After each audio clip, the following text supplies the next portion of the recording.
ከእናንተ ውስጥ ኤክስ ኦር ዋይ መምረጥ የፈለገ ሰው መብቱ ነው። ማንን መረጥ የሚል ግምገማ የለም። ትክክል አይደለም እሱ።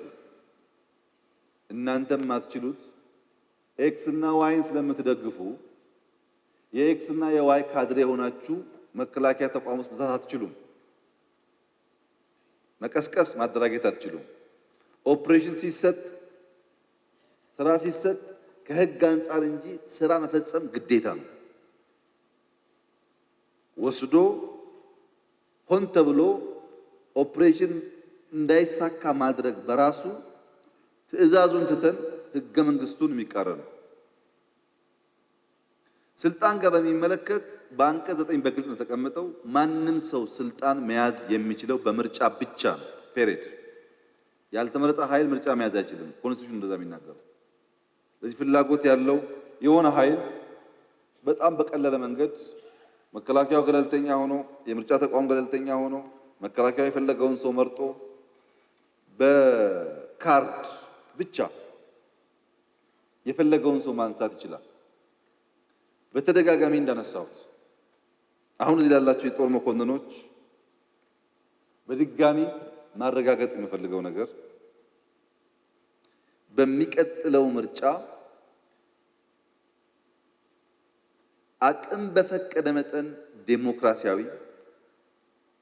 ግልጽ፣ ታማኝ ማድረግ አለብን። ለማንም ብለን ሳይሆን ስርዓት መገንባት ስላለብን። ብልጽግና ከተሸነፈ በማግስቱ ምርጫችሁን ተረከቡ ብሎ መጀመሪያ የሚያውጀው ብልጽግና ነው። እንዳትጠራጠሩ። ይሄ ከተሸነፍን የኮረጆ ጨዋታ ውስጥ አትግቡ። አንፈልግም ኮረጆኛ። ሐሳባችን አሸንፎ ካልመጣን በስተቀር ከኛ የተሻለ ሐሳብ ያለው ሰው ህዝብ ከመረጠው ከናንተ ውስጥ የሚመርጠንም የማይመርጠንም ሰው ካለ ለመረጠው ፓርቲ ተገዢ መሆን አለበት። የምትወዱንም የማትወዱንም የምትፈልጉንም የማትፈልጉንም ህዝብ ለመረጠው ፓርቲ ተገዢ መሆን አለባችሁ። ያ ነው ዴሞክራሲን የሚያመጣው። ያ ነው የሀገር ሉናን ቀጣይነት እንዲኖረው የሚያደርገውና መከላከያ የሁል ጊዜ ጋሻ የሚሆነው ህገ መንግስቱ ያስቀመጠውን መርሆ ተቀብሎ መከወን ሲችል ነው። ከህገ መንግስት ጠባቂነትና ተገዥነት ተከላካይነት በተጨማሪ የብሔራዊ አቅም አካል መሆን አለበት። መከላከያ አጠቃላይ የብሔራዊ አቅም አካል መሆን አለበት። ይሄ አቅም ግራጁዋል ነው፣ እንደ ባትሪ ቻርጅ ነው። በአንድ ጊዜ 100 አይደርስም። ቀስ እያለ በሂደት ነው የሚሞላው።